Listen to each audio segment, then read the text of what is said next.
सर्वप्रथम सबू जिलावासी मयूरभंज जिलावासी समस्त को नववर्षर हार्दिक शुभकामना अभिनंदन।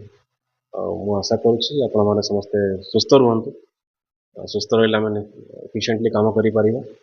जेहेतु आज गोटे आम गोटे प्रयास करूँ जेहेतु एमती गोटे अच्छी एक्सीडेंट रोड एक्सीडेंट से आम हाथ में अच्छी यदि आम चाहिए आम मानसिकता चेंज कर तो से एक्सीडेंट को आम रखिपर।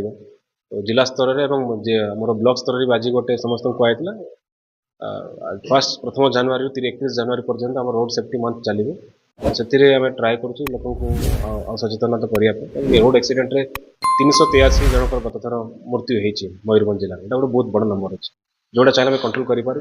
बाकी समस्त को आशा करूँ आम एफिशिएंटली काम करवा जो भी जिलार जिते सब क्रिटिकल इश्यूज अच्छी हेल्थ एजुकेशन सेक्टर आम ट्राए करूँ गोटे गोटे मानदंड देवाई विभिन्न प्रकार प्रयास चली किंतु जमी मान्यवर महामहिम प्रेसिडेंट मैडम भी कही स्किलिंग आम फोकस करार अच्छे एम्प्लॉयमेंट अपॉर्चुनिटी तो स्किलिंग भी आम गोटे ट्राए करूँ जो 100% एम्प्लॉयमेंट हो पारे।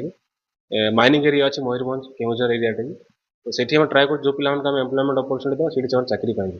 तो ओवरऑल डेवलपमेंट आम ट्राए करेंगे। आपण आशीर्वाद दरकार आपण सपोर्ट दरकार अच्छी पॉजिटिव फीडबैक तो आमको ट्विटर एक्सएंडल मिलूँ से आम देखु सब भावतु नहीं आम देखुनु सब एक्सएंडल को देखु आम सब रिप्लाई करने चेष्टा भी करूँ आम चेष्टा करूँ आप बहुत जल्दी पहुँची पाएंगे।